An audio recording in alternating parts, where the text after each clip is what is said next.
The fluorescent lights hummed overhead in the sterile waiting room of the Department of Veterans Affairs, casting harsh shadows across worn linoleum that had seen decades of hopeful veterans and their families. Staff Sergeant Michael Torres sat, rigid in his wheelchair, his calloused hands gripping a manila folder containing documents that represented 15 years of his life. 15 years of service that the government now claimed never happened the way he remembered. The rejection letter in his lap felt heavier than the shrapnel that had torn through his spine in a classified operation that officially never existed. Michael had arrived at the VA office in downtown Phoenix at 7 in the morning, 2 hours before his appointment, because punctuality had been drilled into him since basic training at Fort Benning. The waiting room smelled of disinfectant and broken dreams, filled with veterans of various ages, each carrying their own invisible wounds and manila folders full of hope. Some limped on prosthetic legs, others bore the 1,000-yard stare of those who had seen too much, and a few, like Michael, were confined to wheelchairs, their mobility sacrificed in service to their country. The rejection letter was dated 3 weeks ago. Though it had taken another week to reach his modest apartment in Tempe, the language was clinical and bureaucratic, devoid of any recognition of the sacrifice it dismissed. After careful review of your disability compensation claim, we have determined that the evidence does not support your assertion of service-connected disability. Your military records do not reflect the incidents described in your application. This decision is final unless new and material evidence is presented within 1 year of this notice. Michael read those words again, his jaw tightening with each sentence.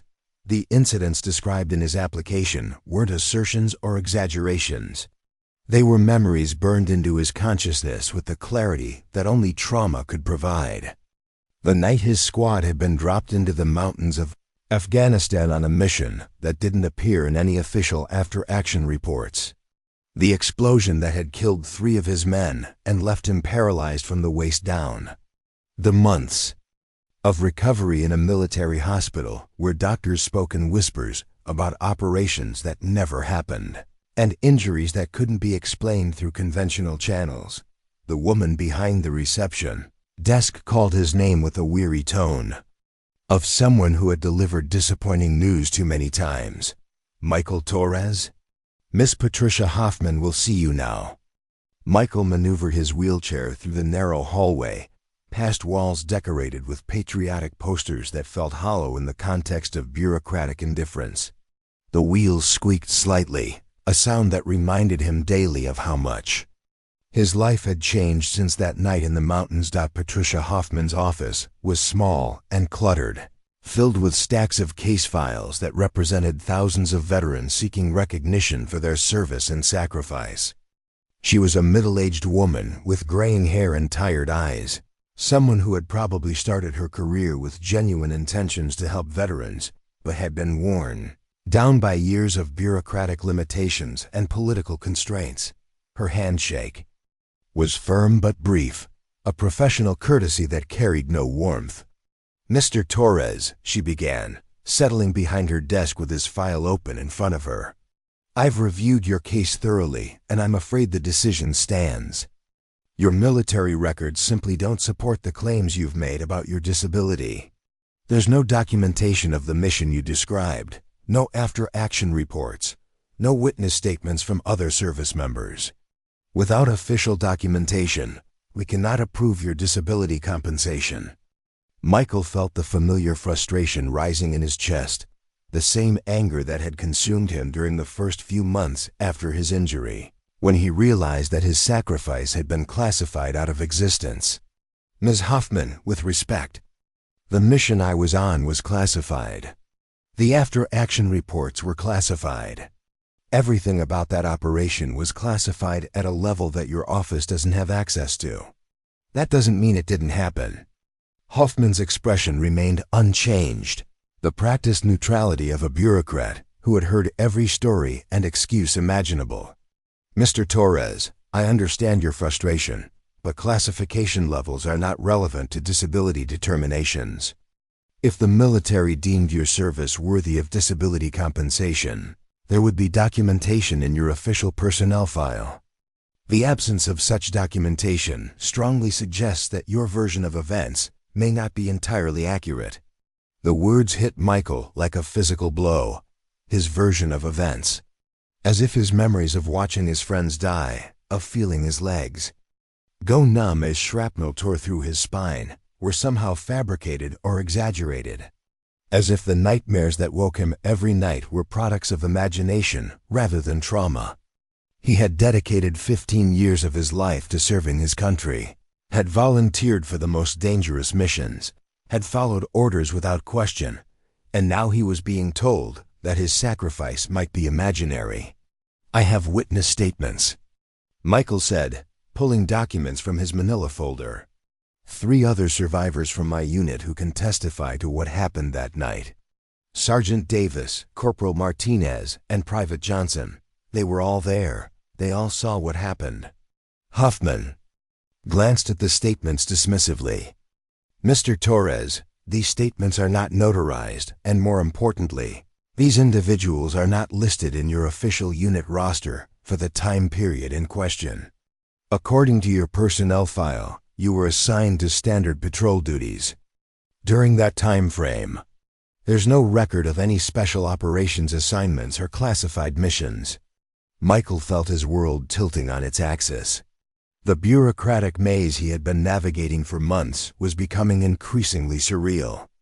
His own military records, documents that should have told the story of his service and sacrifice, had been sanitized to remove any trace of the missions that had defined his career and ultimately ended it. It was as if someone had systematically erased the most significant chapters of his military life, leaving behind only routine assignments and standard duties. "What about my medical records?" Michael asked, desperation creeping into his voice. "The doctors at Walter Reed treated my injuries. There are x-rays, surgical reports, rehabilitation records. You can't classify away the fact that I'm paralyzed." Hoffman nodded sympathetically, but her response was devastating in its bureaucratic precision. "Your medical records show that you were injured in a training accident at Fort Campbell. The attending physician's report indicates that you fell from a training obstacle and sustained spinal injuries. While tragic, training accidents are not eligible for the same level of disability compensation as combat-related injuries." Michael stared at her in disbelief. A training accident. 15 years of distinguished service, multiple combat deployments. A Purple Heart that he had earned with his blood. And according to his official records, he had been injured falling off a rope climb. The systematic erasure of his true service record was so complete, so thorough, that even his own government couldn't acknowledge the reality of his sacrifice. The meeting continued for another 20 minutes, but Michael barely heard the words. Hoffman explained the appeals process, the burden of proof required to overturn the decision, the various levels of review that could potentially restore his benefits. But every word felt hollow because the fundamental problem remained. His true service record had been classified out of existence, leaving him unable to prove the very experiences that had cost him the use of his legs. As Michael left the VA office, wheeling himself through the parking lot under the harsh Arizona sun, he felt more alone than he had since waking up in the hospital and learning that he would never walk again. The rejection wasn't just about money or benefits, though he desperately needed both. It was about recognition, about acknowledgement that his sacrifice had meaning, that his service had mattered. Without that recognition, he was just another disabled veteran with stories that no one believed and injuries that officially never happened the way he remembered. That evening, Michael sat in his small apartment, surrounded by boxes of documents, photographs, and memorabilia from his military career. Awards and commendations that meant nothing if the missions that earned them had been erased from history. Photos of his unit, men whose names didn't appear in his official roster, whose existence had been classified along with their shared experiences. He opened his laptop and began typing another appeal. knowing it would likely be rejected like all the others, but unable to stop fighting for the truth that only he and a handful of other veterans seemed to remember. Michael Torres had enlisted in the Army on his 18th birthday. Walking into the recruitment office in El Paso with dreams of serving his country and earning the GI Bill benefits that would help him attend college. His father, Roberto, had served 2 tours in Vietnam and instilled in his son a deep respect for military service and sacrifice. His mother, Alina, had worked double shifts at the local hospital to support the family while Roberto dealt with his own struggles adjusting to civilian life after the war. The Torres family understood the cost of military service, but they also understood its honor. When Michael raised his right hand and took the oath of enlistment, he felt the weight of generations of service members who had made the same commitment. His grandfather had fought in World War II, his father in Vietnam, and now Michael would carry on the tradition of defending American interests wherever they might be threatened. Basic training at Fort Benning was everything Michael had expected. And more. The drill sergeants were relentless, the physical demands exhausting, and the mental challenges constant. But Michael thrived in the structured environment, earning recognition as one of the top recruits in his company. His marksmanship scores were exceptional, his physical fitness ratings consistently maxed out, and his leadership potential was noted by every instructor who worked with him. After completing basic training and advanced individual training as an infantryman, Michael was assigned to the 75th Ranger Regiment, one of the Army's most elite units. The selection process was grueling, with a washout rate that exceeded 80%, but Michael persevered through months of advanced combat training, airborne operations, and specialized warfare techniques. He learned to operate behind enemy lines, to gather intelligence in hostile territory, and to complete missions that required precision, stealth, and absolute dedication to the objective. His first combat deployment came in 2008 when his unit was sent to Afghanistan as part of Operation Enduring Freedom. Michael was 21 years old, a newly promoted corporal with specialized training in reconnaissance and direct action missions.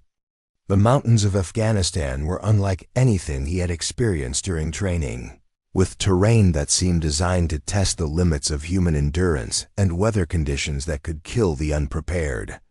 Over the next 7 years, Michael completed 5 combat deployments across Afghanistan and Iraq, earning promotions and decorations for his service. He was involved in operations that targeted high-value terrorists, rescued captured personnel, and gathered intelligence that prevented attacks on American forces. His unit operated in the shadows, conducting missions that rarely appeared in official reports and sometimes never appeared in any documentation at all. The classified nature of many operations meant that Michael and his fellow Rangers understood they were part of something larger than themselves, something that required absolute discretion and loyalty. They signed additional security clearances, underwent extensive background investigations, and accepted that their most significant achievements might never be publicly acknowledged.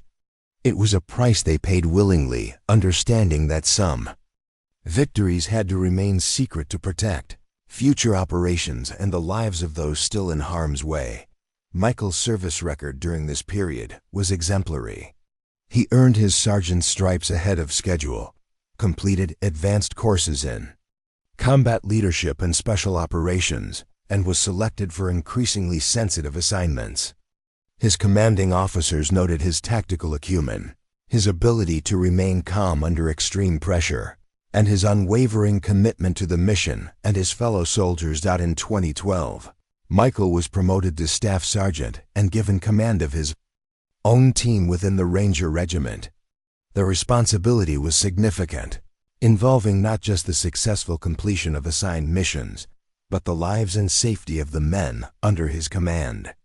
Michael took this responsibility seriously, spending countless hours training his team, studying enemy tactics, and preparing for the complex operations they would face in the field. His team became known for their precision and effectiveness, completing 17 successful missions without a single casualty.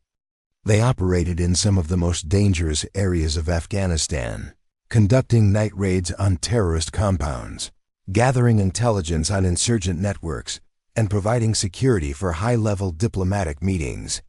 Michael's leadership style emphasized thorough preparation, clear communication, and absolute trust among team members. The camaraderie within Michael's unit was intense and genuine.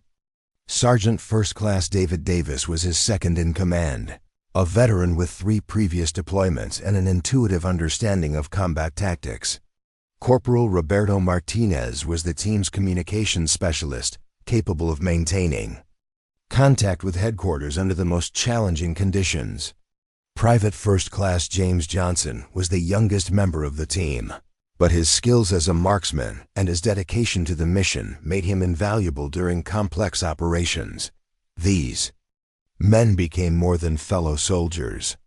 They became brothers united by shared danger and mutual dependence. They trained together, fought together, and trusted each other with their lives on a daily basis. Michael knew that his success as a leader depended not just on his own abilities, but on the collective skills and dedication of every man in his unit. In early 2015, Michael's unit was selected for a series of highly classified operations, targeting a terrorist network that had been responsible for attacks on coalition forces and Afghan civilians. The intelligence surrounding these operations was compartmentalized at the highest levels, with mission briefings conducted in secure facilities and operational details restricted to only those with direct involvement. Michael understood that these missions represented the culmination of his military career, operations that would test everything he had learned during 7 years of combat service. The targets were high-value individuals whose capture or elimination could significantly disrupt terrorist activities in the region. The stakes were enormous, both in terms of operational success and the safety of American and Allied personnel. Preparation for these operations was more intensive than anything Michael had previously experienced. His team underwent specialized training for the specific terrain and conditions they would encounter, practiced new communication protocols designed to maintain security, and rehearsed contingency plans for various scenarios they might face in the field. Michael felt the weight of responsibility more acutely than ever before.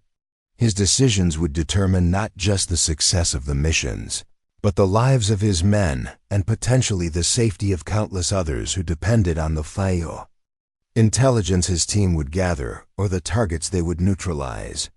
He spent hours studying satellite imagery, reviewing intelligence reports, and coordinating with other units that would provide support during the operations. The trust placed in Michael and his team by their commanding officers was absolute.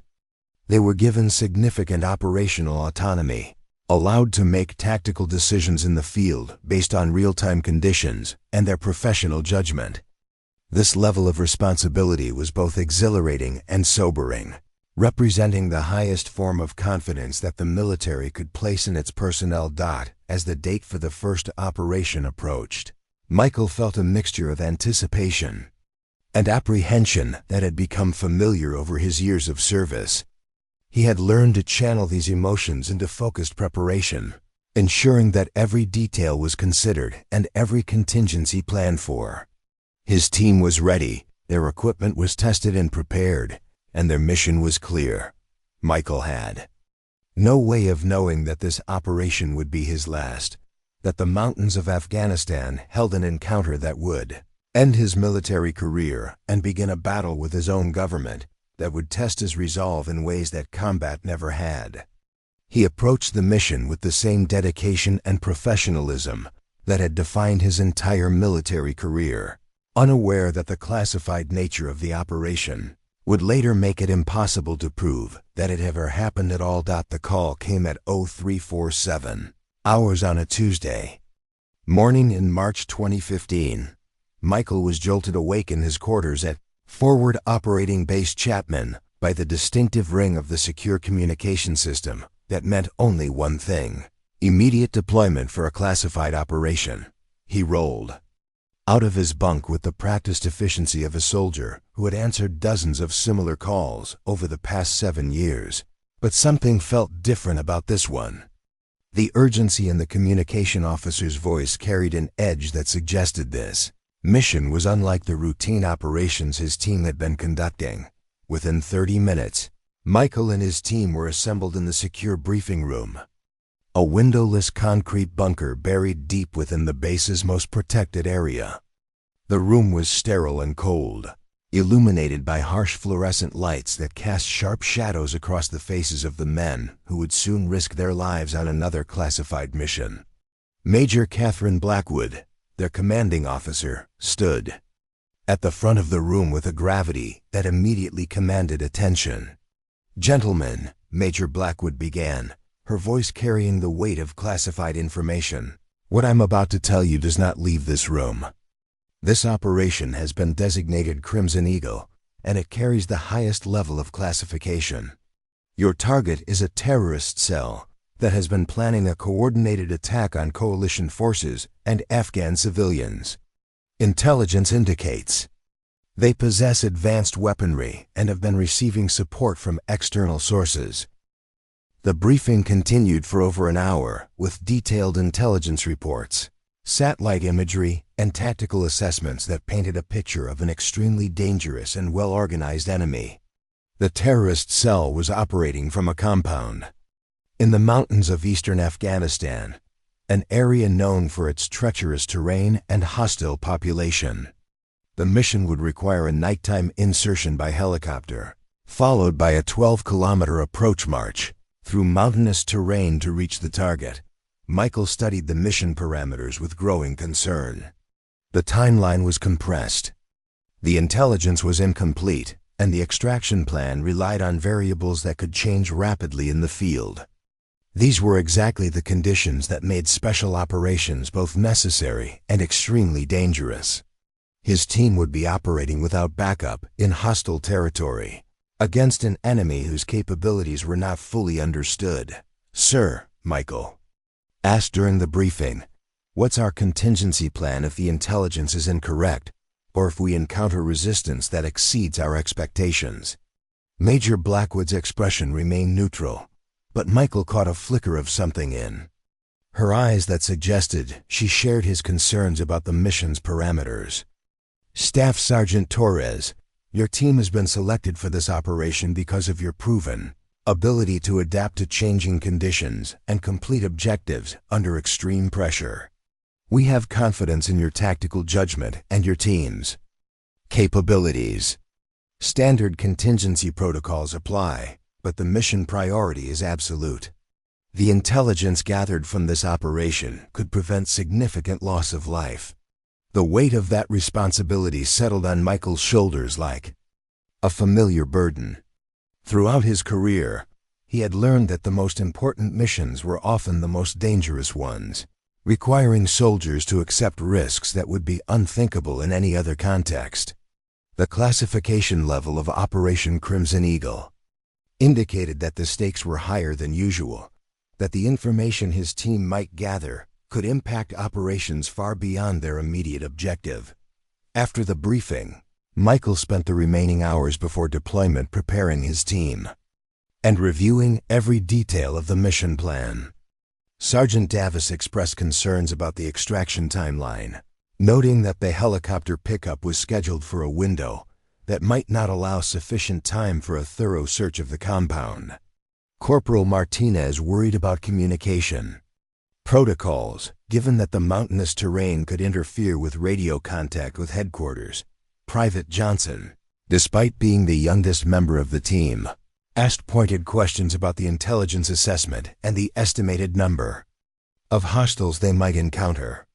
Michael appreciated his team's professionalism and attention to detail, qualities that had kept them alive through 17 previous missions. But he also sensed an underlying tension that reflected their collective understanding that this operation was different from their previous assignments. The helicopter insertion went smoothly, with the pilot navigating through mountain valleys under cover of darkness to avoid detection by enemy forces or sympathetic locals who might alert the terrorist. Cell.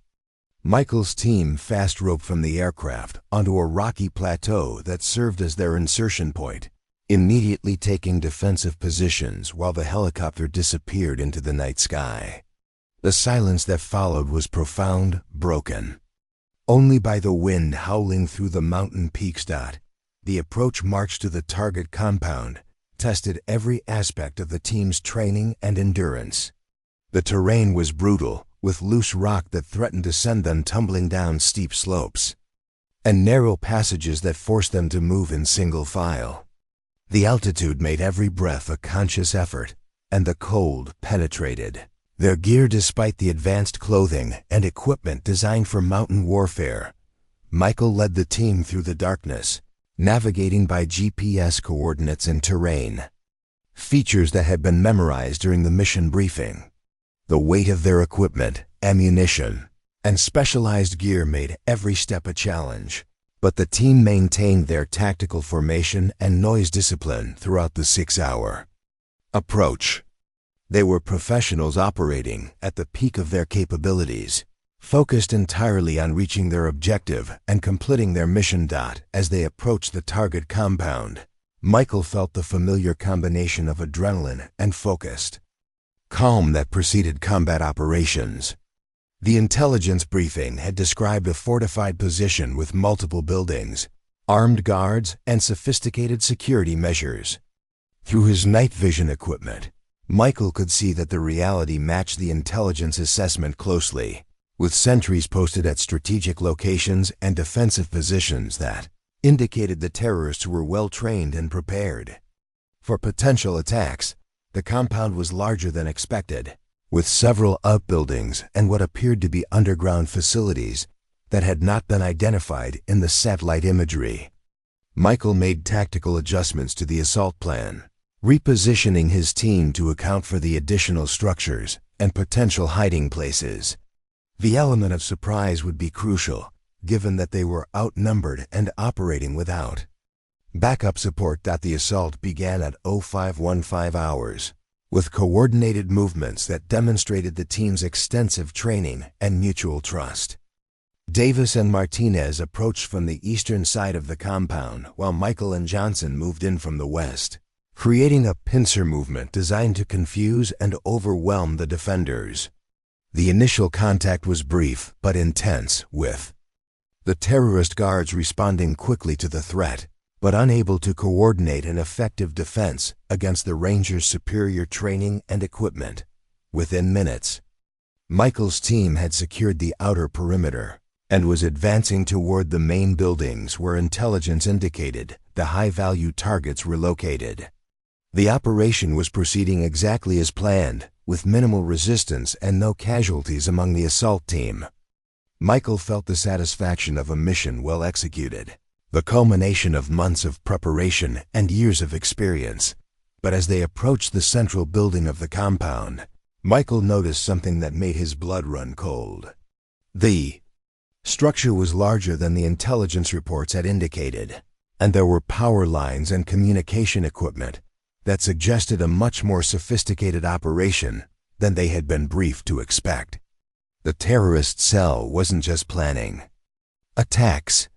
They were operating a major command and control center that could coordinate activities across the entire region. The discovery changed everything about the mission's significance and complexity.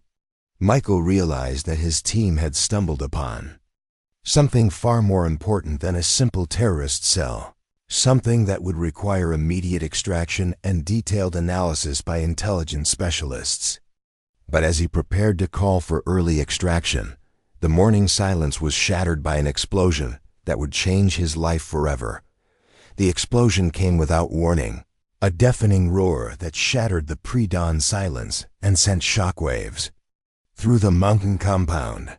Michael felt the ground beneath him buckle and heave as debris rained down from the sky. Chunks of concrete and twisted metal that had moments before been part of the terrorist facility's main structure.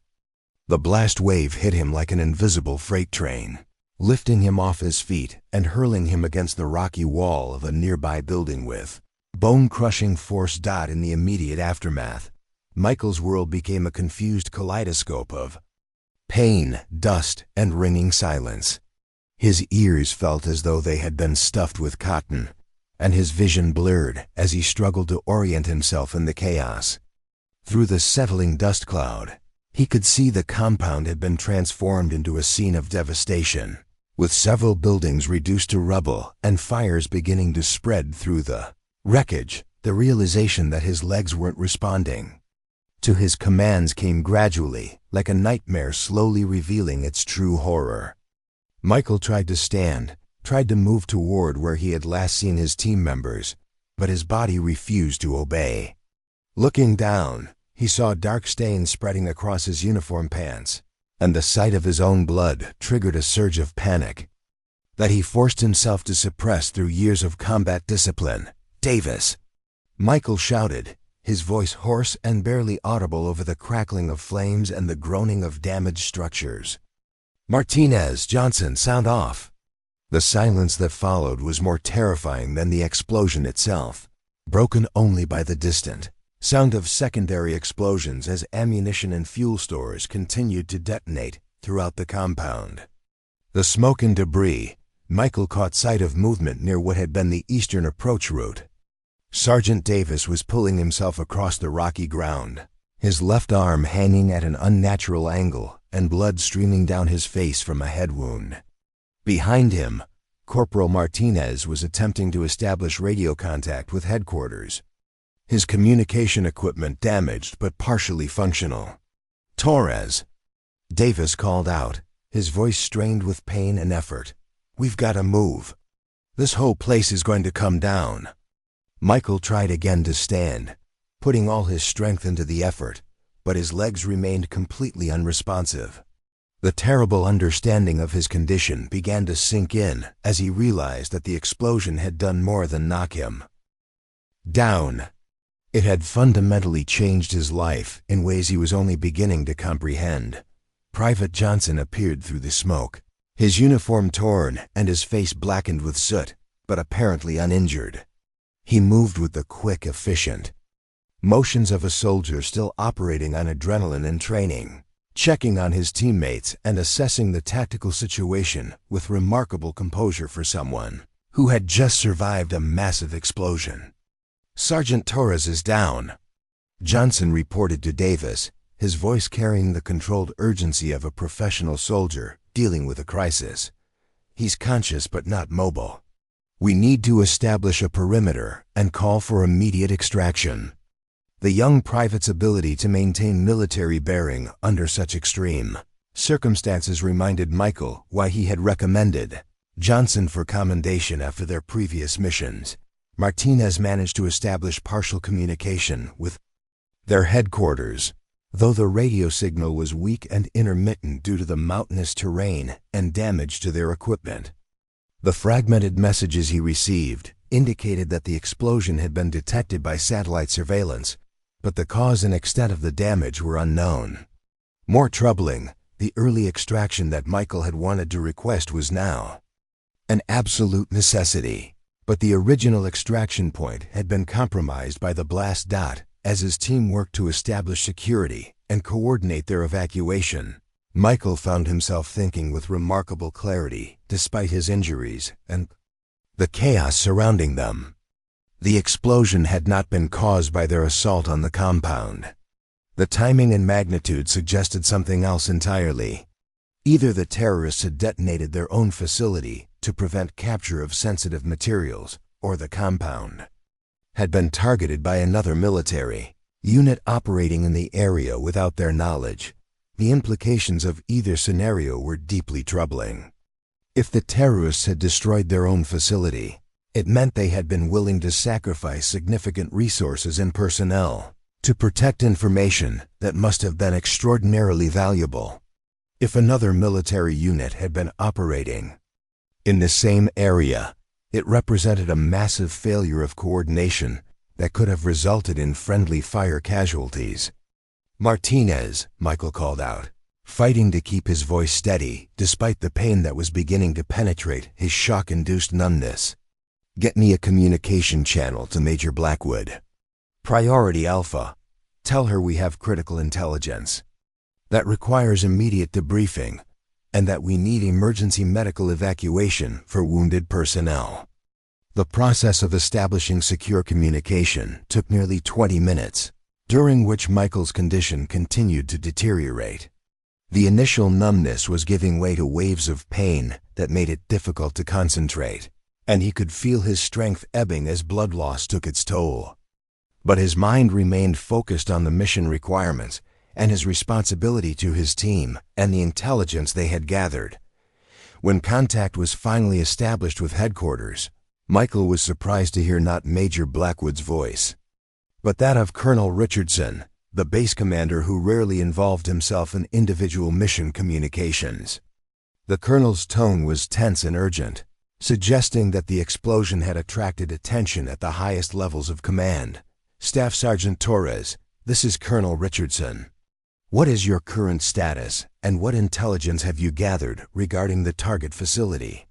The question was direct and professional, but Michael detected an undercurrent of concern that went beyond normal operational parameters. Something about this mission had elevated its importance beyond what they had been briefed to expect. Colonel, we have successfully infiltrated the target compound and discovered that it was significantly larger and more sophisticated than intelligence indicated. The facility appears to have been a major command and control center for regional terrorist operations. However, the compound was destroyed by an explosion of unknown origin before we could complete our intelligence gathering. I have 3 wounded personnel, including myself with serious injuries, and we require immediate medical evacuation. The pause that followed Michael's report was longer than normal communication protocols would suggest, and when Colonel Richardson responded, his voice carried a gravity that made Michael's injuries seem secondary to larger concerns. Staff Sergeant, I need you to listen carefully. The explosion that destroyed the compound was detected by multiple surveillance systems, and preliminary analysis suggests it may have been caused by weapons that were not supposed to exist in that region. Your mission priority has changed. I need detailed reports on everything you observed before and during the explosion. Michael spent the next 30 minutes providing a comprehensive debrief while his team maintained security and waited for their extraction helicopter. He described the compound's layout, the sophisticated equipment they had observed, the apparent command and control capabilities, and every detail he could remember about the explosion itself. Throughout the debrief, Colonel Richardson asked increasingly specific questions about weapon systems, communication equipment, and defensive capabilities that suggested the intelligence value of their mission had been dramatically underestimated. Extraction helicopter finally arrived as the sun was beginning to rise over the Afghan mountains, piloted by a crew that approached the damaged compound with extreme caution. The medical team that accompanied the flight crew was more extensive than normal mission parameters would require, including specialists in trauma surgery and advanced life support, who immediately began working on Michael's spinal injuries. As the helicopter lifted off from the compound and headed toward the medical facilities at Bagram Air Base, Michael looked down at the smoking ruins of what had been their target. The destruction was complete, with virtually nothing remaining that could provide additional intelligence about the terrorist operation or the weapons that had caused such devastation. Whatever secrets the compound had contained were now buried under tons of rubble and twisted metal. During the flight to Bagram, Michael drifted in and out of consciousness as the medical team worked to stabilize his condition. In his lucid moments, he could hear radio communications between the helicopter crew and various command centers, conversations that suggested his mission had triggered a much larger investigation involving multiple intelligence agencies and senior military officials. The last thing Michael remembered before losing consciousness completely was Colonel Richardson's voice over the radio, speaking to someone whose identity was not revealed, the intelligence gathered from Operation Crimson. Eagle confirms our worst fears. We're dealing with weapons systems that pose a significant threat to regional stability. This incident must be classified at the highest levels until we understand the full implications. Michael awakened in the intensive care unit at Walter Reed Army Medical Center 3 weeks later, his body immobilized in a complex array of medical equipment that monitored his vital signs and maintained his stability. The transition from unconsciousness to awareness was gradual and disorienting, marked by fragmented memories of surgical procedures, medical consultations conducted in whispers, and brief moments of lucidity interrupted by medication-induced sleep. The first person he recognized was Dr. Sarah Martinez, a spinal injury specialist who had been treating wounded veterans for over a decade. Her expression was professionally compassionate, but carried an underlying sadness that immediately told Michael more about his condition than any medical explanation could convey. She explained that the explosion had caused severe trauma to his lumbar spine, resulting in complete paralysis below the waist that was unlikely to improve despite the best available medical treatments. "The damage is extensive, Staff Sergeant Torres," Dr. Martinez said gently, her words measured and careful. Multiple vertebrae were fractured, and there was significant damage to the spinal cord itself. "We've performed several surgical procedures to stabilize the injury and prevent further complications, but the paralysis appears to be permanent. I want you to understand that this doesn't diminish your value as a person or as a soldier who has served his country with distinction." Michael absorbed this information with the stoic acceptance that military training had instilled in him. But internally he was grappling with the complete transformation of his identity and future prospects. 15 years of military service had defined not just his career, but his entire sense of self. And now he would need to construct a new understanding of who he was and what he could contribute to the world. During the first few days of his recovery, Michael was visited by several officials whose presence suggested that Operation Crimson Eagle had generated significant interest at the highest levels of military and intelligence hierarchies. A representative from the Defense Intelligence Agency spent 2 hours interviewing him about every detail of the mission, focusing particularly on the sophisticated equipment and defensive capabilities they had observed at the compound.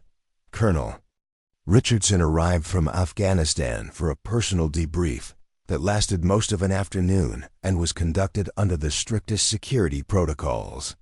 The colonel's demeanor was markedly different from their previous interactions, characterized by an urgency and gravity that suggested the mission's implications extended far beyond what Michael had been told during the original briefing. "Staff Sergeant, what you and your team discovered in that compound has significant implications for regional security and our understanding of terrorist capabilities," Colonel Richardson explained. "The weapons systems that caused the explosion were far more advanced than anything we believed was available to insurgent forces. Your intelligence has initiated a major investigation involving multiple agencies and allied governments." Michael provided detailed accounts of everything he could remember, from the compound's layout and defensive positions to the specific types of equipment and communication systems they had observed.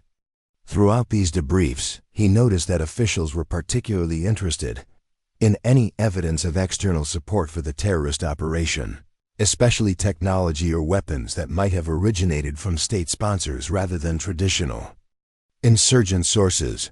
But as the weeks passed and Michael's medical condition stabilized, he began to notice disturbing changes in how his case was being handled. The intensive debriefs stopped abruptly, and visits from intelligence officials became infrequent and increasingly superficial. More troubling when Michael asked about the status of his team members and their recovery from injuries sustained during the mission. He received evasive answers that suggested information was being withheld. Dr. Martinez informed him that Sergeant Davis had been transferred to a different medical facility for treatment of his injuries, though she was not authorized to provide details about his condition or location. Corporal Martinez and Private Johnson had apparently been released from medical care and returned to active duty, but attempts to contact them through normal military channels were unsuccessful. Michael's requests for information about his team were met with increasingly bureaucratic responses from hospital administrators and military liaisons. He was told that his security clearance had been temporarily suspended pending a routine review, which prevented him from accessing classified information about ongoing operations or personnel assignments. The explanation seemed reasonable on its surface, but Michael's experience with military procedures told him that something unusual was happening. His first indication that Operation Crimson Eagle was being systematically classified came during a visit from Major Patricia Chun, a military lawyer who specialized in security clearances and classified operations. Major Chun's ostensible purpose was to help Michael understand his medical retirement options and disability benefits, but her questions focused primarily on his understanding of classification protocols and his commitment to maintaining operational security. Staff Sergeant Torres, Major Chun said during their meeting, "I want to ensure that you understand the sensitive nature of your recent mission and the key importance of maintaining appropriate discretion regarding the details. Operation Crimson Eagle involved classified methods and capabilities that must be protected to ensure the safety of ongoing operations and personnel still deployed in theater." Michael assured her that he understood his obligations regarding classified information, but he was puzzled by the emphasis she placed on discretion and security. His previous missions had involved classified elements, and he had always maintained appropriate operational security without requiring special reminders or legal consultations. The unusual attention to secrecy suggested that something about Operation Crimson Eagle was different from his previous assignments. Over the following weeks, Michael began to piece together a troubling pattern in how his case was being handled. Medical records related to his injuries were being processed through different channels than normal procedures would require, with additional approvals and reviews that delayed his transition to veteran status. His personnel file was being reviewed by security officials who had not been involved in his previous clearance investigations. Most disturbing was the gradual disappearance of documentation related to Operation Crimson Eagle itself. When Michael requested copies of his medical records for his own files, he discovered that references to the mission had been removed or redacted. The after-action reports that should have documented the operation's objectives and outcomes were not available through normal military record systems. Dr. Martinez, who had been treating Michael with complete professionalism and transparency, began receiving instructions from military administrators about what information could be discussed with her patient. During one of their regular consultations, she mentioned casually that she had been asked to modify her medical reports to remove specific references to the circumstances of Michael's injuries. "I'm not comfortable with these requests," Dr. Martinez told Michael during a private conversation. Medical records should accurately reflect the circumstances of a patient's injuries, both for treatment purposes and for disability determinations. "But I'm being told that certain details need to be classified for national security reasons." Michael realized that his medical treatment was becoming entangled in the same classification processes that were affecting all other aspects of Operation Crimson Eagle. The mission that had ended his military career was being systematically erased from official records, taking with it the evidence he would need to prove his entitlement to disability benefits and medical care. His attempts to contact his former team members continued to be unsuccessful, with military personnel offices providing conflicting information about their assignments and availability. Sergeant Davis had reportedly been medically retired and relocated to an undisclosed location. Corporal Martinez and Private Johnson were listed as being on classified assignments that prevented any form of contact or communication. The isolation was both professional and personal, cutting Michael off from the men who had shared his experiences and could corroborate his account of the mission. Without their testimony and support, he would be alone in trying to prove that Operation Crimson Eagle had occurred as he remembered it, rather than as the increasingly sanitized official version that was emerging from the classification process. As Michael prepared for his own medical retirement and transitioned to veteran status, he began to understand that he was facing a challenge that would test his resolve in ways that combat never had. The same government he had served faithfully for 15 years was systematically erasing the evidence of his most significant contribution to national security, leaving him unable to prove the circumstances that had cost him the use of his legs. Michael's transition to civilian life began with a medical retirement ceremony that felt hollow and incomplete, conducted in a small conference room at Walter Reed, with only a handful of medical staff and administrative personnel present. The absence of his former commanding officers, his team members, and any acknowledgement of his actual service record made the event feel more like a bureaucratic formality than recognition of 15 years of distinguished military service. He received his retirement certificate and disability rating paperwork with the same sense of disconnection that had characterized his entire experience since waking up in the hospital. The disability rating itself was the first concrete indication of how thoroughly Operation Crimson Eagle had been erased from official records.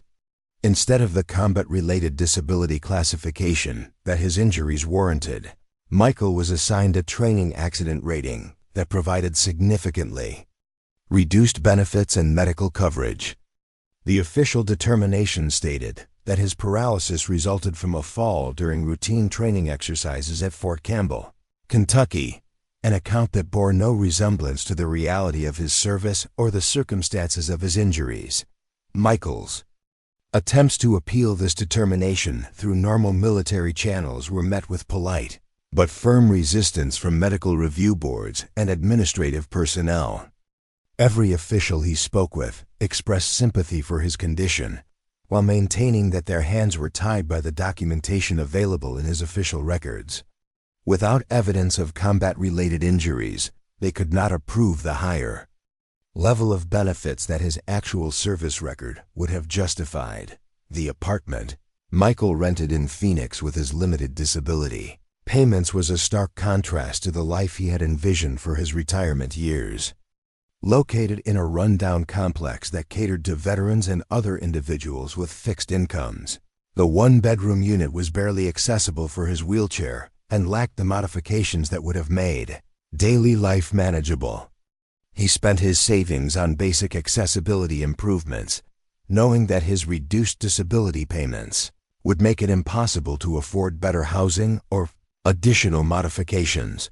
His days were filled with the mundane challenges of learning to navigate civilian life as a disabled veteran, from grocery shopping in stores not designed for wheelchair access, to dealing with medical appointments that often required transportation he could barely afford.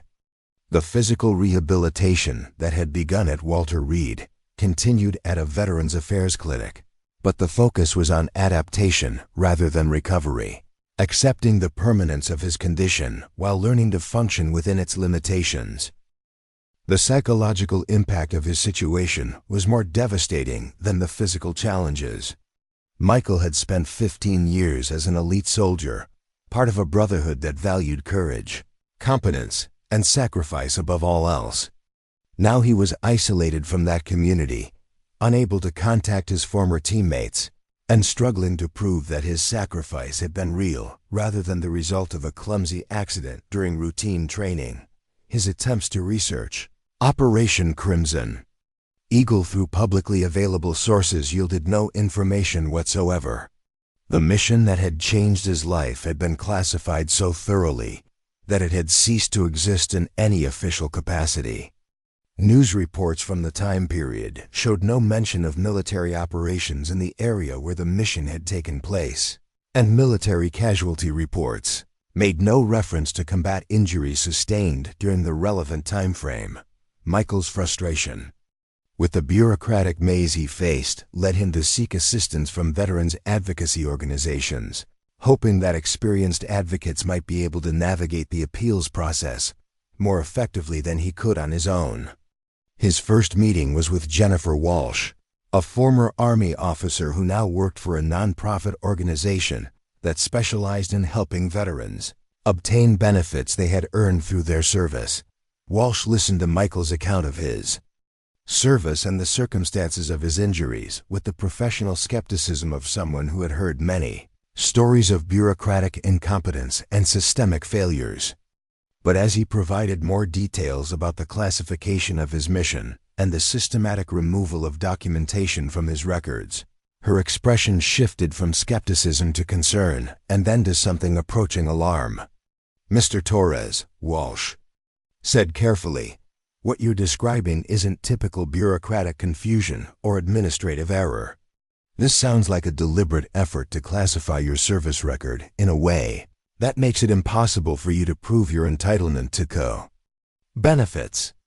I've seen cases where missions were classified for national security reasons, but usually there are alternative procedures for ensuring that veterans receive appropriate compensation for their service." Walsh agreed to take Michael's case, but she warned him that the process would be lengthy and difficult, particularly given the apparent classification level of his service record. She would need to file Freedom of Information Act requests, appeal decisions through multiple levels of review, and potentially seek congressional intervention to obtain the documentation necessary to support his claims. The appeals process stretched on for months, with each level of review upholding the previous determination based on the sanitized version of Michael's service record. Walsh's FOIA requests were denied on national security grounds, with government lawyers arguing that releasing information about classified operations would compromise ongoing intelligence activities and endanger personnel still deployed in combat zones. Michael's attempts to locate his former team members through private channels were equally unsuccessful. David Davis had apparently disappeared entirely after his medical retirement, with no forwarding address or contact information available through any official or unofficial sources. Roberto Martinez and James Johnson were listed in military databases as being assigned to classified units that prevented any form of contact or verification of their status. The isolation was profound and demoralizing, cutting Michael off not just from the evidence he needed to support his case, but from the human connections that had sustained him throughout his military career.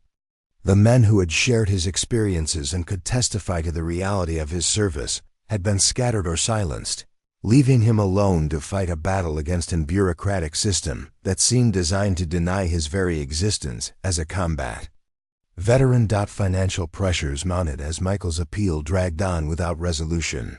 His reduced disability payments barely covered basic living expenses, and the cost of legal representation and medical care that wasn't covered by his limited VA benefits consumed what little savings he had accumulated during his military service. He was forced to choose between pursuing his appeal and meeting his basic needs for food, housing, and medical care. The psychological toll of the prolonged battle began to manifest in ways that Michael hadn't anticipated. The same determination and resilience that had carried him through combat deployments seemed inadequate against the grinding bureaucratic warfare he now faced. Unlike military operations, where success or failure was usually clear and decisive, the appeals process offered only incremental progress and frequent setbacks that tested his resolve in entirely new ways. Michael's relationship with his family became strained as they struggled to understand why their son and brother, who had served his country with such distinction, was being treated like a fraud or malingerer by the very government he had defended. His parents, Roberto and Elena, offered what financial support they could provide on their fixed incomes, but their assistance was limited and came with the painful recognition that their son's sacrifice was not being honored by the nation he had served. The Christmas of 2016 was particularly difficult, as Michael spent the holiday alone in his apartment, surrounded by the boxes of documentation that represented his ongoing battle with the VA system. The awards and commendations from his military service seemed to mock him from their frames on the wall, recognition for achievements that officially no longer existed in any meaningful way.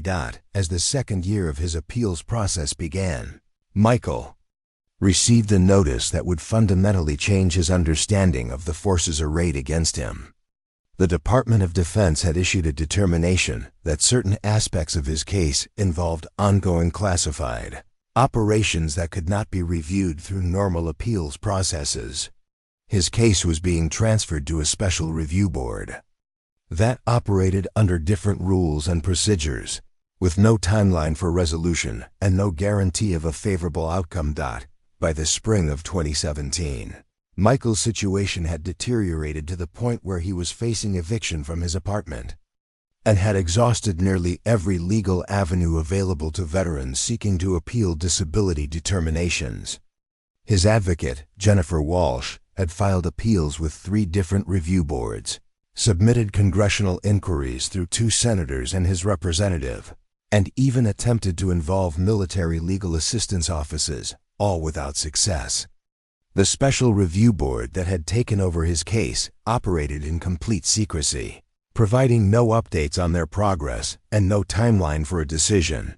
The breaking point came when Michael received a letter from the Department of Veterans Affairs, informing him that his case was being transferred to a new classification level that would prevent him from accessing any information about the review process itself.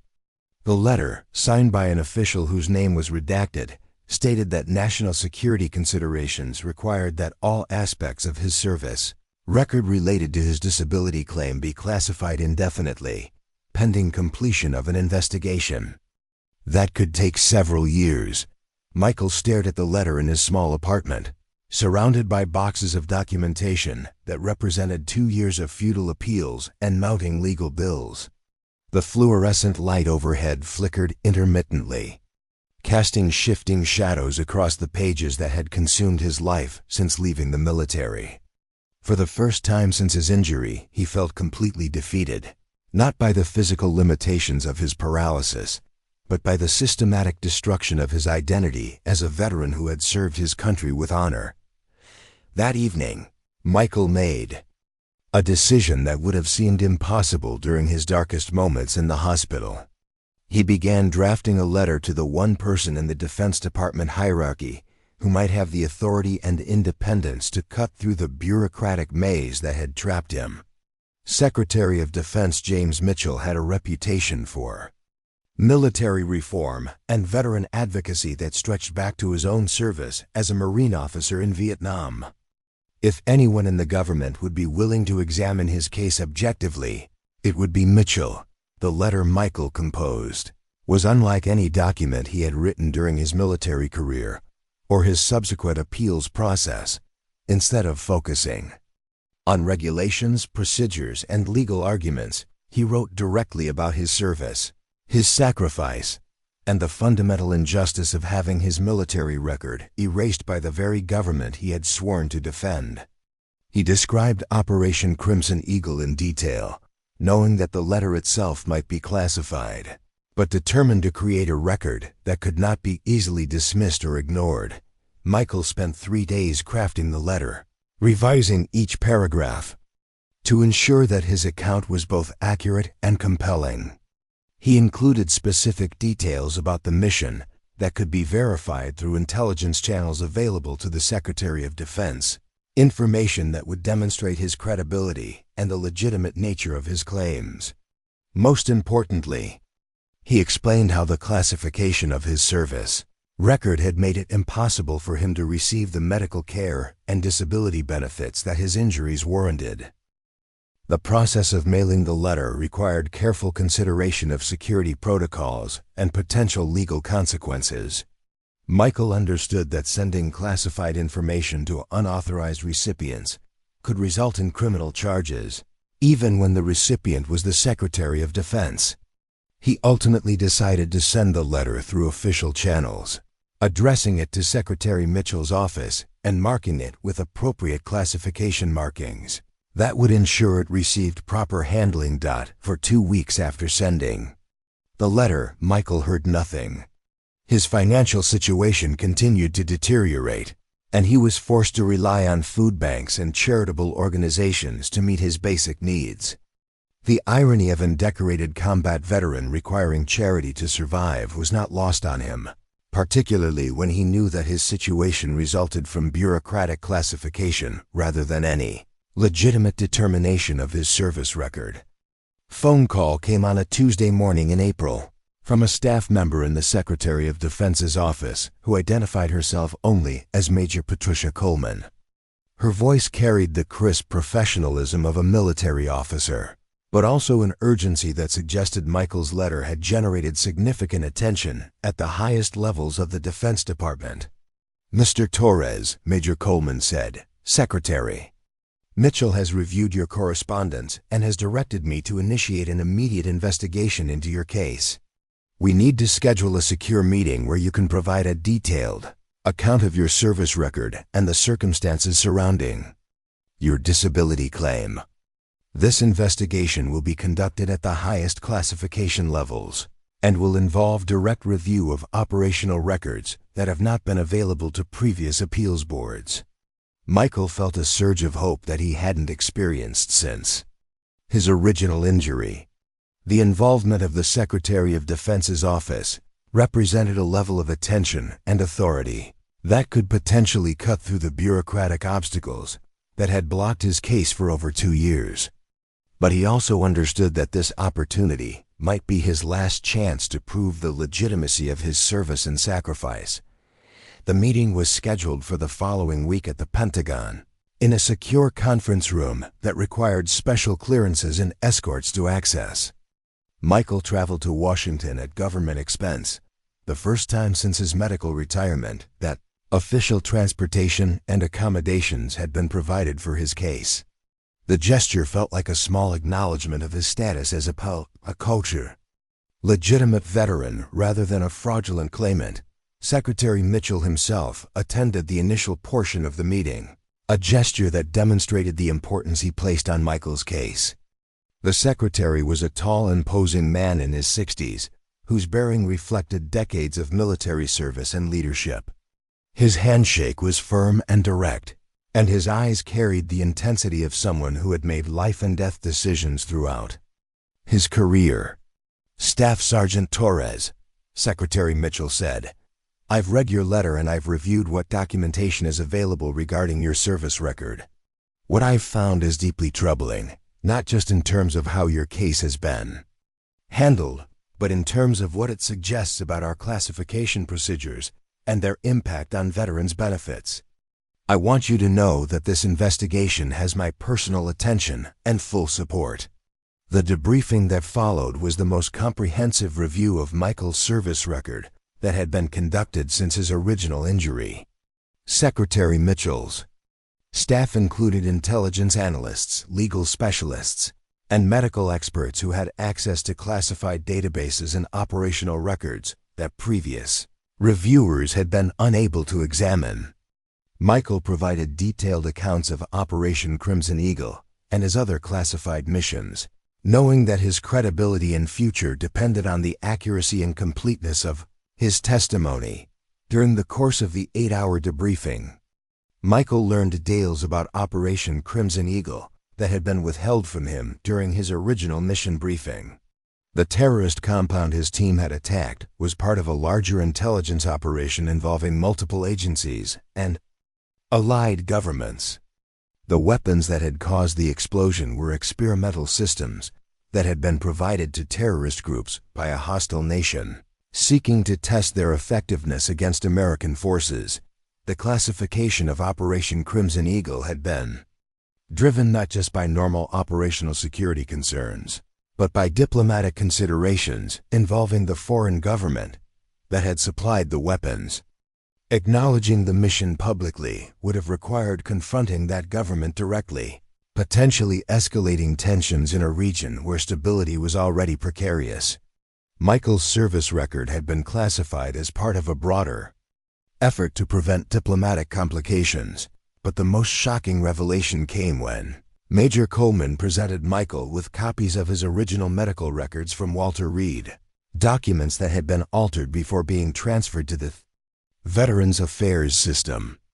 The original records clearly documented combat-related injuries sustained during the classified operation, but the versions used for his disability Determination had been modified to support the training accident narrative that had been used to deny his benefits. Secretary Mitchell's expression grew increasingly grim as the evidence of systematic deception and classification abuse was presented. "Staff Sergeant Torres," he said finally, "what has been done to you represents a fundamental betrayal of the trust that exists between our military personnel and their government. You served your country with distinction. You were injured in service to vital national security interests, and you have been denied the recognition and benefits you earned through your sacrifice. This investigation will continue until we have identified everyone responsible for this injustice and taken steps to ensure it never happens again." The meeting concluded with Secretary Mitchell's commitment to personally oversee the correction of Michael's service record and the restoration of his rightful benefits and medical care. But more importantly, the Secretary indicated that Michael's case had revealed systemic problems with how classified operations were handled in relation to veterans' benefits, problems that would require comprehensive reform to prevent similar injustices in the future. The transformation of Michael's life began within 48 hours of his meeting with Secretary Mitchell. On Thursday morning, Michael received a phone call from Colonel Sandra Hayes, a military legal officer who had been assigned to expedite the correction of his service record and the restoration of his benefits. Her tone was apologetic but efficient, reflecting both the urgency of the Secretary's directive and the magnitude of the bureaucratic changes that would be required to undo 2 years of systematic classification. "Mr. Torres," Colonel Hayes explained, "Secretary Mitchell has issued direct orders to restore your service record to its accurate state and to provide you with the benefits and medical care you should have been receiving since your retirement. We're bypassing normal appeals procedures and implementing emergency corrections that will take effect immediately. You should expect significant changes to your disability rating, medical coverage, and back pay calculations within the next week." The first concrete change came in the form of a new disability determination that accurately reflected Michael's combat-related injuries and their impact on his ability to work and function independently. His rating was increased from the 30% training accident classification to 100% combat disability, a change that more than tripled his monthly benefits and provided access to comprehensive medical care through the VA system. The back pay calculation covered the entire period since his retirement, representing nearly 2 years of benefits that had been wrongfully denied. More significant than the financial adjustments was the restoration of Michael's military records to reflect his actual service history. Operation Crimson Eagle was declassified to the extent necessary to document his combat injuries, and his personnel file was updated to include accurate accounts of his classified missions and the commendations he had earned through his service. The training accident narrative that had defined his case for 2 years was completely removed and replaced with documentation that honored the reality of his sacrifice. Michael's first indication of how dramatically his situation had changed came when he received a phone call from David Davis, his former second-in-command, who had been unreachable for over 2 years. Davis's voice carried a mixture of relief and excitement that reflected his own struggles with the classification system that had affected all members of their team. "Michael, I can't believe I'm finally able to talk to you," Davis said, his voice thick with emotion. "They had us all separated and sworn to secrecy about the mission. I've been trying to find ways to help with your case, but every inquiry I made was shut down by classification restrictions. When Secretary Mitchell's office contacted me yesterday, it was the first time I'd been allowed to discuss Operation Crimson Eagle with anyone outside the intelligence community." "Michael Torres exemplifies the best of American values," President Reynolds said as she placed the medal around his neck. "When confronted with injustice, he didn't retreat or accept defeat. He fought for what was right, not just for himself, but for every veteran whose service had been classified out of recognition. His work has restored benefits to over 3,000 veterans, and created permanent reforms that will protect future generations of service members who risk their lives in classified operations. The statistics presented during the ceremony revealed the true scope of the problem Michael's advocacy had addressed.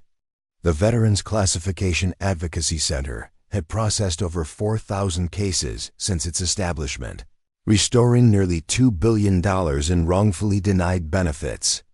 More significantly, the center's work had led to the identification and correction of systematic flaws in how classified operations were documented and how veterans' medical records were maintained and transferred between agencies.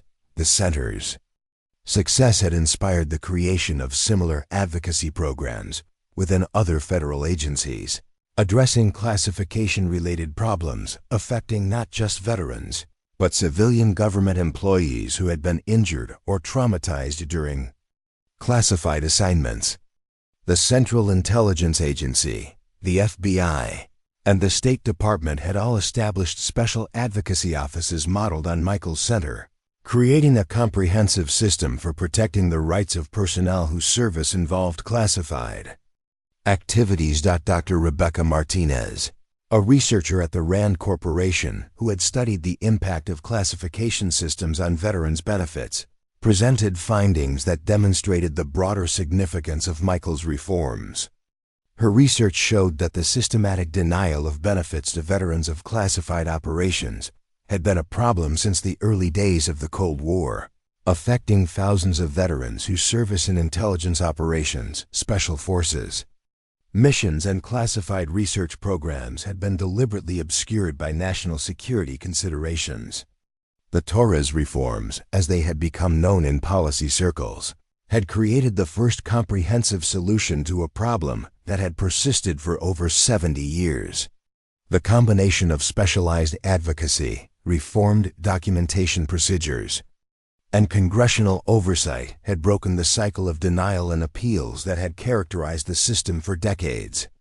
Veterans whose classified service had made them ineligible for recognition were now able to receive appropriate benefits without compromising the security of ongoing operations. The international impact of Michael's work had expanded significantly. Since the early consultation agreements with allied nations, the Veterans Classification Advocacy Center had become a model for NATO countries and other allies facing similar challenges with classified operations and veterans' benefits. Michael had testified before the European Parliament, advised the United Nations on veterans' rights issues, and helped establish international standards for protecting personnel injured during classified government service. These international partnerships had led to the development of multilateral agreements for sharing information about best practices in veterans advocacy while maintaining appropriate security protocols. The agreements created mechanisms for coordinating benefits determinations when veterans had served in joint operations involving multiple nations, ensuring that classification restrictions in one country wouldn't prevent appropriate recognition and compensation in another. Michael's personal story had become a case study taught in military academies, policy schools, and veterans advocacy programs across the country. His experience demonstrated how individual persistence could create institutional change, but also highlighted the systematic nature of the problems facing veterans whose service involved classified activities. The transformation of his own life, from struggling disabled veteran to national advocate, illustrated both the potential for positive change and the ongoing need for vigilance in protecting veterans' rights. The Veterans Classification Advocacy Center had evolved into a permanent institution with regional offices across the country and specialized teams focusing on different types of classified operations. The center's staff included former intelligence officers, military lawyers, medical professionals, and policy analysts who brought diverse expertise to the complex challenges of balancing national security requirements with veterans' rights. Center's educational mission had become as important as its advocacy work, training VA personnel, congressional staff, and veterans advocates about the special challenges facing veterans of classified operations. These training programs help prevent future cases of systematic denial by ensuring that personnel throughout the Veterans Benefit System understood both the legal requirements and the practical procedures for handling classified service records. Michael's marriage to Dr. Lisa Patterson had produced 2 children, Sarah and David, who had grown up understanding their father's work and the importance of public service. Sarah, now 15, had expressed interest in following her parents into careers focused on helping veterans and their families. David, 13, was fascinated by his father's military service and had begun studying military history and international relations. The family's home had become an informal center for veterans advocacy activities, hosting regular meetings for veterans navigating benefits appeals and serving as a gathering place for the extended community of advocates, researchers, and policymakers who had contributed to the reforms Michael had initiated. These gatherings provided both practical support for veterans facing bureaucratic challenges and emotional sustenance for those who had felt isolated by their experiences with the classification system.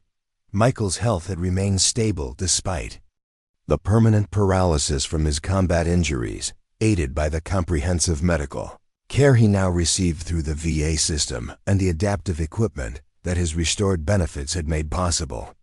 His wheelchair had been upgraded with advanced technology that improved his mobility and independence, and his home had been extensively modified to accommodate his needs while maintaining his ability to host large gatherings and work effectively. From his home office, the long-term impact of Michael's advocacy work extended beyond individual cases and institutional reforms to include changes in how the military and intelligence communities thought about their obligations to personnel injured during classified operations. New training programs for officers emphasized the importance of maintaining accurate medical records and ensuring that classification decisions took into account the future needs of injured personnel. These cultural changes within the military and intelligence communities represented perhaps the most significant aspect of Michael's legacy. By demonstrating that protecting classified information and caring for injured veterans were compatible objectives rather than competing interests, his work had helped reshape institutional attitudes that had persisted for generations. The ceremony at the White House concluded with President Reynolds announcing the establishment of an annual National Day of Recognition for veterans of classified operations, creating a permanent reminder of the sacrifice made by service members whose heroism had been hidden for reasons of national security. The proclamation acknowledged that while some military service must remain classified, the sacrifice of those who serve in classified operations deserved public recognition and appropriate compensation. As Michael left the White House that evening, surrounded by fellow veterans whose cases his center had resolved and accompanied by his family and colleagues who had supported his work, he reflected on the transformation that had occurred not just in his own life, but in the relationship between the American government and the veterans who had served it in classified operations. The systematic denial of benefits that had characterized his early experience as a disabled veteran had been replaced by a comprehensive advocacy system that ensured no veteran would face the same bureaucratic maze that had nearly destroyed his life. The journey from that first rejection letter in the sterile VA waiting room to the Presidential Medal of Freedom ceremony had taken nearly a decade, but it had created lasting changes that would protect future generations of veterans whose service involved classified activities. Michael's legacy would live on in the thousands of veterans whose benefits had been restored, the institutional reforms that prevented systematic denial of recognition, and the cultural changes that had transformed how the government understood its obligations to those who served in the shadows of national security. 20 years later, Michael Torres sat in his office at the Pentagon, now serving as the Special Assistant to the Secretary of Defense for Veterans Classification Affairs. The walls were lined with photographs from ceremonies honoring veterans whose service had finally been recognized, letters from families whose loved ones had received long overdue benefits, and awards from international organizations that had adopted the Torres model for protecting classified veterans' rights.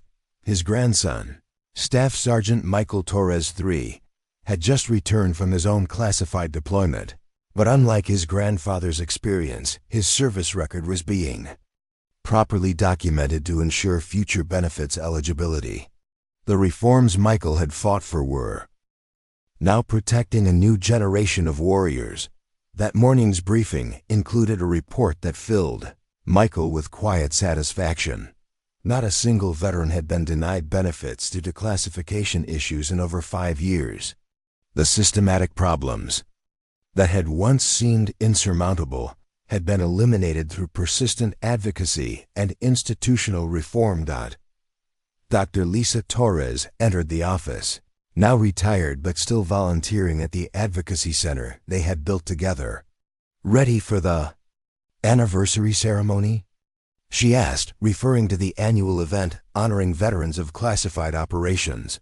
Michael smiled, remembering the desperate young veteran who had once sat in a VA waiting room, holding a rejection letter and wondering if his sacrifice would ever be acknowledged. That man could never have imagined that his fight for recognition would transform an entire system and protect thousands of future veterans. "Ready," he replied, straightening the Presidential Medal of Freedom on his uniform. An incredible journey of perseverance and justice. Michael's story proves that one person's determination can change an entire system and protect countless others. If you were inspired by this story of courage and redemption, please hit that subscribe button and join our community of everyday heroes. Share your thoughts in the comments. Where are you watching from? Don't forget to ring the notification bell so you never miss our inspiring stories of ordinary people doing extraordinary things.